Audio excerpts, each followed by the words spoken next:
Olá você, tudo bom? Que dia é hoje da semana? Quinta-feira, o dia do seu melhor podcast, aquele que você não abre mão de acompanhar na sua quinta-feira. E eu estou aqui hoje com mais uma edição do nosso Prosa Positiva. Eu e a minha sócia, Luana Cunha. A sócia, ela até me atrapalhou, gente. Eu estava assim super concentrada, ensaiei horrores essa abertura, só para vocês saberem o cuidado que a gente tem. Né, Lu? Estamos aqui para o podcast... Prosa sério? Positiva, Prosa. sério. Tá tudo atrapalhado hoje, vocês já notaram? Mas eu vou de novo. Melhor podcast da quinta-feira, Prosa Positiva. Sério, porém... divertido. Se não fosse exatamente assim como aconteceu agora, não seria a nossa marca. Gente, muito bem-vindos. Que bom que vocês estão aqui novamente nos acompanhando. Só para lembrar, nós estamos na 4ª temporada. Esse é o 2º episódio, parte 1. Estou sendo lembrado pelos meus apoiadores aqui nos bastidores para fazer bonito para você. E para você que está chegando agora por aqui, passou pela sua timeline, está biscoitando ali no Spotify ou no YouTube, nós somos o Prosa Positiva. E aqui a gente traz muita coisa bacana para você. Muito conteúdo baseado na psicologia positiva e na neurociência e na psicologia clínica. E aí, nos episódios anteriores, no último... nós estávamos falando sobre forças e a gente precisa concluir esse assunto. E antes disso, não podia deixar de dizer para vocês que, para os nossos novos seguidores que chegaram, obrigada, compartilhe. Ainda não nos segue? Visita o nosso perfil no Instagram, vai na nossa Linktree, passa a acompanhar o Prosa Positiva em todos os nossos canais e redes sociais. E compra um caderno. Ah, é. Essa é uma dica valiosa. Isso, o Prosa Positiva, de forma alguma, tem a intenção de substituir uma sessão terapêutica. Mas vamos combinar que já foram diversos feedbacks que disseram, olha, que bacana, a sua fala nos tocou. E a gente tem, inclusive, um colaborador que está nos bastidores, mas também já foi homenageado nesse podcast, que é o Misael. Cadê a sonoplastia, Misael? Que deu um feedback super positivo aqui hoje, logo na chegada, de largada, para que a gente comece esse 2º episódio. Diz que tem uma semana que ele não dorme. Isso, esperando pela gente aqui esperando novamente. O próximo episódio, para saber o que ia acontecer. Saber o que mais vem de bom por aí. E aí a gente dá continuidade, né? Nós estamos falando sobre forças humanas e virtudes, que é trazido pela psicologia positiva, né, Lu? Exatamente. Só resgatando, no episódio passado, a gente falou sobre a primeira tríade, né? Então, quem não ouviu, volta lá para entender como é que funciona, né? Como as forças estão divididas. Isso. Aí em 6 virtudes. Em cada virtude a gente tem um número ali, né? Algumas forças. E a gente falou da primeira tríade. E agora, nessa primeira parte, a gente vai falar de mais 2. Na parte 2, vem a última tríade. Vem a última virtude. Exatamente. Então, fica ligado. E vamos começar. Vamos. Eu queria só para lembrar, né? Isso, já falamos da as anteriores. Sabedoria, já falamos da coragem e já falamos da humanidade. Isso. Então, dentro de cada uma dessas virtudes, a gente conversou e deu alguns exemplos sobre as forças. E agora, a gente vai conversar sobre uma virtude chamada justiça. Justiça. Nossa, super fácil falar de justiça, né? Até porque existe uma definição que cabe para todo mundo. Só que não. Justiça, ela também é baseada em subjetividade, né? Existe, sim, uma definição.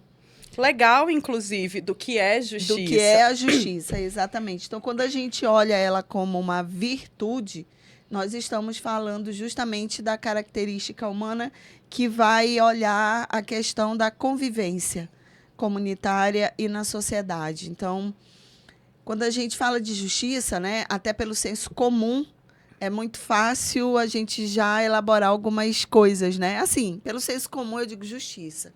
Tem que ser igual para todo mundo, que é para ser bacana para todos os lados. Alguma coisa nesse sentido. Dentro desta virtude, nós temos as forças: espírito de equipe, imparcialidade e liderança. Você tem alguma nas suas 5 primeiras? Se eu não me engano, ou é a 5ª ou é a 6ª, eu tenho espírito de equipe. Ou é liderança? Eu tenho imparcialidade. Eu acho que é liderança.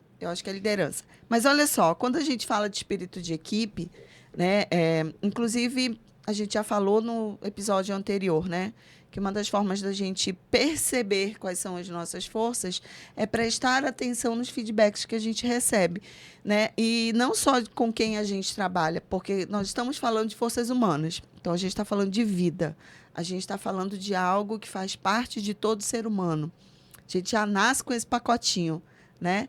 Então, um exercício bacana quando a gente fala dessa força e espírito de equipe é o quanto você, de forma muito natural e muito tranquila, colabora com outras pessoas.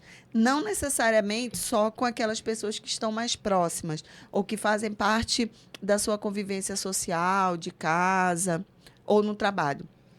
Exatamente. Mas que você enxerga, né, um objetivo em comum e a tua contribuição naquele contexto com aquelas pessoas faz com que todo mundo caminhe na mesma direção. Uma outra forma da gente, sem o teste, que a gente já falou sobre ele no episódio anterior, uma outra forma da gente identificar se essa é uma força que está bem desenvolvida na gente, é quando a gente performa melhor no coletivo. Ótimo, muito bem lembrado. Então, pessoas que têm... Vamos lá, se é uma força, todo mundo tem a força do trabalho em equipe.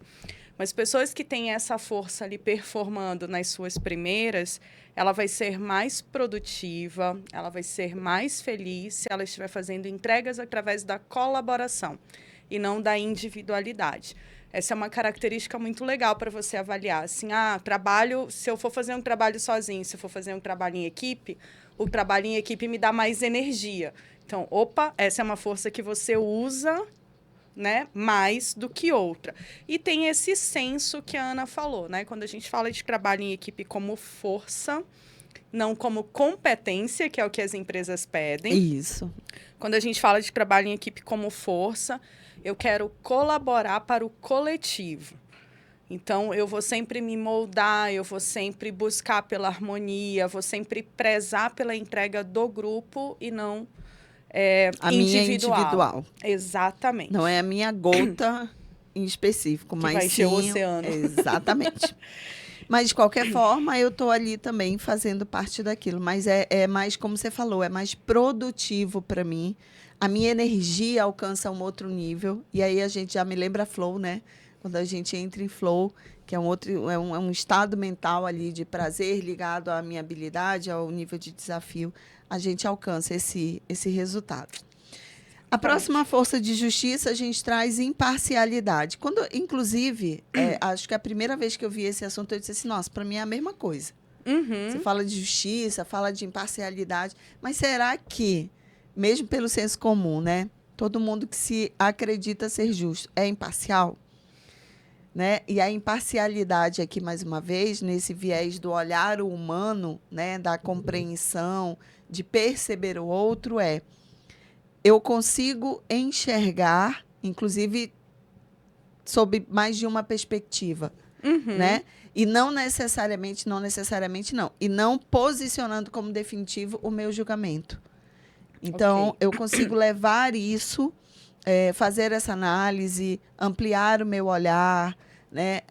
Estudar todas as perspectivas que envolvem aquilo, sem que o meu parecer, o meu julgamento pessoal, o definitivo, que seja imposto como definitivo, né, possa reger aquela situação.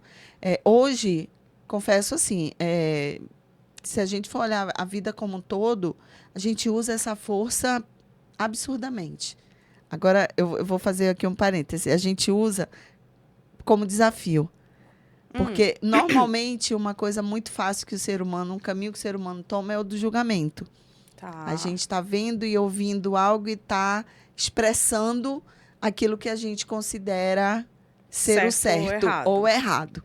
E a imparcialidade eu olho, estou ali com aquela situação, procurando compreender e tomar conhecimento e tudo, mais uma vez, tentando não impor o meu julgamento, tentando enxergar com outras lentes. Eu acho que também um outro conceito que pode ajudar a gente a entender um pouco melhor a imparcialidade, até pela fala que você trouxe da perspectiva, que é uma outra força, que também é uma força de sabedoria, né? Então, vamos voltar no episódio anterior. Quando a gente fala da perspectiva como uma força de sabedoria, a gente está falando da força de olhar caminhos alternativos. Então, se eu uso a perspectiva para o mesmo fato, eu vou avaliar caminhos distintos que possam ser seguidos. Quando eu falo de imparcialidade como força, eu estou falando daquela pessoa que, mesmo quando é para ela está julgando, não, olhando fatos e dados. Então, ela não está inferindo sobre algo. Normalmente, pessoas com imparcialidade ali performando nas suas primeiras forças, elas são buscadas como bons ouvintes ou bons conselheiros, porque elas têm a habilidade de sair do cenário e olhar os fatos. E aí é exatamente aquilo que você falou, nunca impor aquilo como verdade. No final dessa análise, ela não diz esse ou esse caminho, ela só te entrega os dados, os fatos. Então, eu tô certo ou tô errado? A pessoa vai, qual é a sua história? Isso. Ok, qual que é a sua? Isso. Tem um documento que diga aí alguma coisa sobre isso? Tem, olha. O documento fala isso. Ok, então, vamos seguir isso aqui. Então, é alguém, às vezes, a justiça... E aí, quando a gente fala de justiça no sentido, no conceito que a gente conhece, a gente tem até aquela imagem, né, da deusa lá com... Uhum. Eu não estou avaliando quem tem mais ou quem tem menos, quem sofreu mais ou quem sofreu menos. Eu estou olhando os dados e fatos e entregando aquilo para que a pessoa tome uma decisão sobre. Inclusive, eu, se tiver essa força alta, também consigo sair desse cenário, avaliar os dados e tomar uma decisão. Eu tenho uma imagem mental de pessoas imparciais. Aquela pessoa, alguém em cima do muro. Não tomba nem para um lado nem para o outro. E aí a gente ouve muito falar, né? Mas você está em cima do muro, você nunca toma um partido, você nunca toma uma decisão. Não é que a pessoa não tome uma decisão. Não é que, pessoalmente, ela não tenha feito uma escolha. É que ela não declara a escolha dela como ela não a vai certa. Expressar, exatamente. Então, nem sempre estar em cima do muro é não fazer algo ou não ter tomado uma decisão. Estar em cima do muro é você conseguir olhar este lado e este lado sem necessariamente estar lá. Eu estou olhando daqui. Então, é uma força desafiadora. Por isso que eu coloquei o parêntese. Eu acho que é um exercício diário que a gente se coloca mesmo sem se auto-perceber o tempo todo. A gente pode, por exemplo, você falando agora, eu lembrei de uma ferramenta que a gente tem na PNL, que é o exercício análise das 3 posições, né? Que a gente usa essa ferramenta justamente para dissociar naquele momento, né? Então, se eu estou naquela situação, ou se eu participo daquele circuito, né? Eu tenho 3 posições. Eu tenho a minha, eu tenho a do outro e eu tenho uma terceira posição que a gente chama de sistema. Então, eu olho com os meus olhos, com a minha experiência, com a minha pele. Eu exercito o olhar do outro, já não é o meu, é como o outro enxerga. E eu vou para uma terceira posição, que talvez fosse essa da imparcialidade. Quem está olhando, ou quem está vendo a gente no YouTube, presta atenção aqui nessa dica da Ana. Pega um post-it, não é um merchan da Samsung, tá? Mas pega um post-it e escreve assim, eu... Pega um outro post-it, escreve o outro, e mais um terceiro escreve sistema. Isso. Bota esse post-it no chão, o eu e o outro, um de frente para o outro. E bota o terceiro post-it aqui do ladinho. Aí, o que você vai fazer quando você quiser exercitar a sua força da imparcialidade? Isso que a Ana falou. Dá uns 3 pulinhos, pisa no post-it do eu e olha a situação pela sua perspectiva. Isso. O que você está sentindo, como você está sentindo, o que você está falando. Quais os impactos. Fez tudo. Isso, sai desse post-it, dá uma sacolejada, faz um... sabe? Tira do corpo, manda embora, vai para o outro post-it. Outro. Vai lá no post-it do outro, pisa nele e a partir daquele momento você é o outro. Aí é um outro bom exercício. Você abandona a sua perspectiva E você vai encorpar, se não incorporar. Não é para incorporar nada. Pelo amor de Deus. A visão do outro para aquela situação. Como o outro pode estar enxergando naquele momento. Que ele viu, como ele sentiu, o que ele pensou. Exatamente. O que ele queria falar e não falou. Vai lá elaborando. Quando deu tempo, viu tudo, sai do post-it, dá uma sacolejada de novo, dança um tchan, faz alguma coisa para sair, né? E vai pro terceiro post-it, que é o sistema. Nesse, você vai estar olhando de fora, o eu Faz e o de conta outro. que você não tem nada a ver com isso. Você Beleza. É uma pessoa que acabou de chegar na sala. E tá vendo o caos e a confusão rolando. Tá vendo assim, de fora, de cima, o eu, o outro, e agora você vai ter uma terceira que possivelmente é uma percepção mais imparcial daquele cenário e daquela situação. Foi perfeito. Que bom que eu lembrei dessa. Então, já ficou ferramenta. O exercício aí da imparcialidade. Entenderam agora o porquê da necessidade do caderninho? Anota esse exercício. Exatamente. Ele ajuda em cada coisa, você nem imagina. Principalmente para a próxima força que eu vou falar dentro da justiça, que é a liderança. Quem está em posição de liderança hoje, né? Ou que é a primeira vez que está exercendo esse papel de ser líder de 1, de 2, de 10 pessoas, né? E que ainda, assim, não é a sua força de assinatura, essa questão da imparcialidade, né? Tem uma certa dificuldade, uma limitação, precisa se fortalecer nesse ponto. Esse exercício é ótimo para que você tenha essa variedade de visão, de percepção, para daí, então, você conduzir uma tratativa. E aí, a próxima força dentro da justiça que a gente vai falar é justamente da liderança. Exatamente. De novo, quando a gente fala de forças nesse contexto, a gente não está falando de competência. Não.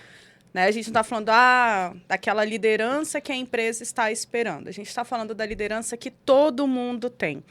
É uma força da natureza humana, é uma força inerente das pessoas. Isso. E essa liderança aqui, como justiça, não é aquele cara que está na frente ou à frente de alguma coisa. Ele é o cara que movimenta as pessoas na direção de algo. Então, ele não está na frente, literalmente, assim, vamos, galera. Faz que eu estou mandando. Não é esse o contexto. Lu, vai de encontro, já vou puxar aqui um ganchinho para a nossa empresa, para a Permaconsultoria, porque a nossa missão ela é influenciar positivamente pessoas e organizações. E quando a gente olha a força da liderança, né, ou a força liderança, e aí, puxando a tua fala agora, né? É quem gera o movimento, a gente pode considerar que ele acaba por exercer essa influência positiva? Sem dúvida nenhuma. A gente tem o conceito de liderança como aquele cara que guia, direciona, empurra, né? Manda, cobra. Mas a força da liderança, ela é uma força para ser sentida e não para ser observada nesse contexto do tem alguém falando mais forte, é aquele cara que está dizendo para onde eu vou. Essa liderança como força, ela tem o sentido de eu olho para aquela pessoa e eu me sinto seguro, confiante. Aquela pessoa tem os skills, tem a forma que eu acredito que é saudável, que é positiva. Eu faço alguma coisa não porque ela está dizendo ou está mandando. Eu faço alguma coisa porque ela me ensinou qual que é o propósito, o sentido, o significado. Então, não necessariamente essa pessoa tem o papel, o crachá do líder. Né? Por isso que em algumas, se a gente for levar para o lado organizacional, nas organizações a gente avalia quem são as lideranças ocultas, né? Quem são as lideranças indiretas. Exatamente. Porque são pessoas que não têm o papel, não têm o crachá. São eleitas. São eleitas por outros. É simples, bota um monte de gente junta, tem uma pessoa que se ela der um movimento, der uma palavra, o grupo vai junto. Aceita e valida. Aceita e valida. E vai. Não necessariamente essa pessoa está no palco. né? Porque quando a gente pensa no líder, a gente pensa em alguém na frente, a mesa grande, o imponente. Não. Ela está no coletivo. Lembra que justiça, que conceito do valor justiça, são forças humanas voltadas para a comunidade, para o grupo. Então, não é alguém no isolado, é alguém dentro do grupo que contribui para o grupo, mas mais do que contribuir para o grupo, ele dá para o grupo segurança, inspiração, conforto. Para mim, vou botar entre aspas, a nossa missão resume a força liderança. Influenciar positivamente. Né? E é algo genuíno, natural, livre, leve. Não imposto. Não é imposição. Não, né? Autoritário. Exatamente. Então, acaba... É uma liderança que, por ser natural e genuína, ela acaba realmente sendo reconhecida, respeitada, porque são, né, e eu já ouvi isso em várias empresas, tanto em empresas onde eu já trabalhei ou clientes pelos quais nós, né, a Perma vem passando, de ouvir realmente feedback sobre líderes e sobre aqueles que não necessariamente têm o nome no crachá, o cargo, né, mas que são reconhecidos pelo exemplo, pela forma como se posicionam e principalmente pela forma como conduzem, como proporcionam, né, essa vivência ou essa experiência para as pessoas. Isso só não no trabalho, né, Lu? Porque a gente está falando de liderança como força humana, a gente vê isso também em todos os outros aspectos da vida. A gente vê no social, no grupo de amigos, a gente vê na família. Eu estava pensando em crianças. Se a gente parar para olhar um grupo Jardim da infância. se você parar para olhar um grupo de crianças, você vai ver que tem sempre uma que direciona as brincadeiras, cuida do outro, repreende até outros para manter uma harmonia e uma... Essas crianças já estão assinando ou assinalando que a liderança é uma das suas forças de assinatura, né? Então, fácil ali, né? É menos elaborado do que a gente imagina, é mais natural. Ih, apagou aqui. Fomos de justiça? Fomos. Vamos para temperança, que é mais um pilar, né? Mais um valor que tem... Mais uma virtude. Mais uma virtude, é verdade, que tem aí umas coisas bem bonitas. E eu vou começar logo pela crítica. Essa aqui... Seja na clínica, seja na organizacional, seja onde eu for, eu conheço de 10 pessoas, 9 vão dizer para mim que, vixe, nem tenho, nunca nem vi, sei nem o que é. Como assim? Obrigada. Vamos lá. Primeiro, que é temperança, né? Temperança é a virtude que tem as forças que protegem a gente contra os excessos. Gente, se esse treco não existe... Aliás, a virtude louco. Já existindo... A gente é louco. O mundo está do jeito que está. Se a virtude de temperança não aparece nas nossas vidas, de verdade... Na verdade, se eu parar para fazer uma reflexão bem filosófica e existencialista agora, temperança talvez fosse a força que a gente tivesse hoje que mais investir energia para desenvolver, para fortalecer. Verdade. Porque o que a gente tem necessitado, o que a gente tem visto, é a importância da gente cuidar dos nossos excessos. Dos nossos excessos de tudo, né? De raiva, de alegria, de consumo, de opinião. Então, Estamos vivendo um período, assim, na vida... que é a 8 gente precisa ou 80, temperança. Né? Vamos para a primeira força de temperança. Eu vou começar logo com a mais polêmica, que chama autocontrole. Luana, pela misericórdia, eu não tenho. E é incrível no consultório, quando eu entrego o via, a pessoa ela abre logo a última página, assim. E normalmente... a última força no ranking. E eu vou dizer para vocês, é incomum na minha prática, das pessoas que passaram comigo na clínica, eu não estou olhando organizacional, porque organizacional foram centenas de pessoas, então fica difícil. Mas na clínica, e obviamente quem vai para a clínica vai com algum conteúdo adoecido, né? Então, o autocontrole realmente não vai estar performando. Não vai estar performando entre as primeiras. Mas autocontrole é uma força inerente de todo ser humano. É a força do reconhecer o que você sente, aceitar o que você sente e direcionar isso de uma forma positiva. Isso, então, nos ajuda a fazer escolhas mais conscientes. Exatamente. Fazer boas escolhas da forma mais consciente possível. Lu, não consigo não comer, não tenho autocontrole. Tem. Você pode ter a tomada de consciência e quem manda em você, isso é uma coisa que eu falo para todo mundo. Galera, lembra o seguinte, não é o seu pensamento que manda em você. É você que manda no pensamento. Se você pensa que não tem autocontrole, você não controla. Não vai ter mesmo. Se eu penso que é um desafio não fazer aquilo, mas quem manda no meu corpo, no meu cérebro, no meu pensamento e no meu comportamento sou eu vou encontrar manejos para evitar esses excessos. Boa, vamos para mais um e aí a gente para para o próximo. Segue para o próximo bloco.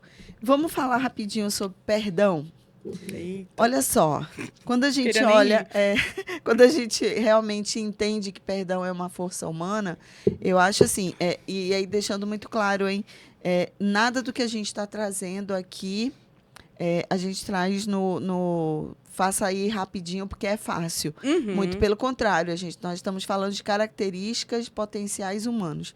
Para alguns, essa é uma força que pode realmente ser mais natural. Uhum. E para outros, que são as chamadas forças adormecidas, são forças que a gente não tem usado com tanta frequência. Ela acaba ficando lá quietinha, mas ela está lá. E quando a gente fala de perdão, até no passado teve um filme do Augusto Cury, que falava da questão do perdão, né? Quem é que ganha nessa relação? Quem concede o perdão ou quem é perdoado? E hoje existem inúmeras pesquisas científicas falando do poder do perdão, né, para a saúde humana, tanto mental quanto orgânica, inclusive. Física, né? Assim como o perdão tem a gratidão, enfim. Mas coisas assim como o perdão, né? Do quanto que você está aberto e propenso, né, para higienizar as suas relações com a questão do perdão. Quero fechar o bloco do perdão com uma metáfora. Essa eu não sei se precisa anotar, mas talvez gravar, sei lá, manda para alguém porque ela vai fazer sentido. É muito comum no consultório, quando a gente está fazendo o manejo para o perdão, eu entregar a seguinte imagem mental. Imagina que você está muito magoado e ferido por alguém. Beleza? Pega essa mágoa toda e coloca ela numa pedra de carvão acesa. A pessoa que te magoou, ela te entregou essa pedra de carvão acesa. Tá comigo agora. Tá contigo. Quem tá comigo. Quem tá se machucando? Tá comigo. Sou eu. Beleza. Entrega o perdão. Eu devolvo. Perdoei. Entreguei para a pessoa? Não, deixei aqui, ó. Você fala assim, olha, agradeço, valeu, muito tá obrigada aqui. E tal, me queimou por muito tempo, me machucou, me fez sofrer. Não faz parte de mim, foi. Tá bom. Preciso carregar essa pedra queimando o resto da minha vida, porque, cara, quem te entregou não tá se queimando. Ele já te entregou, ele não tá se machucando. Então, isso é um aceite, né? Eu aceitei. Quero te perdoar. Tá aqui e segue o seu caminho. Então, é um manejo interessante que eu vi algumas pessoas no set clínico fazer para liberar esse perdão. Porque, às vezes, tem vou dar uma outra pedra quente para a pessoa. Não, gente, isso não é perdão, isso chama vingança. Isso é uma outra coisa. Não estamos querendo com vingança. E eu queria deixar só um último parênteses para finalmente a gente encerrar esse bloco. Não necessariamente você tenha que, se houve qualquer tipo de rompimento mais grave na relação, que a gente tenha que, mais uma vez, né, criar ali um plano vingativo ou imaginar que eu só perdoo né? E quando eu perdoar, eu vou precisar voltar a me relacionar com aquela pessoa de alguma forma. Não necessariamente. Entrega, devolve esse BO que não é seu, segue com a sua vida e foi. Partiu. Pronto. Já tirou essa pedra de carvão quente da sua mão. Perdoar, né? Não é ficar com a pessoa que acende o carvão o tempo todo pendurado no seu pescoço. Não mesmo. Não. Perdoar é deixar a pedra e seguir. Beleza. Beleza? Então, a gente vai ficando por aqui nesse primeiro momento desse segundo episódio. E na próxima semana a gente volta aí para concluir esse tema com você. Fica junto, não desiste da gente, porque na quinta a gente volta aqui com mais forças para vocês. Beijo, tchau, tchau.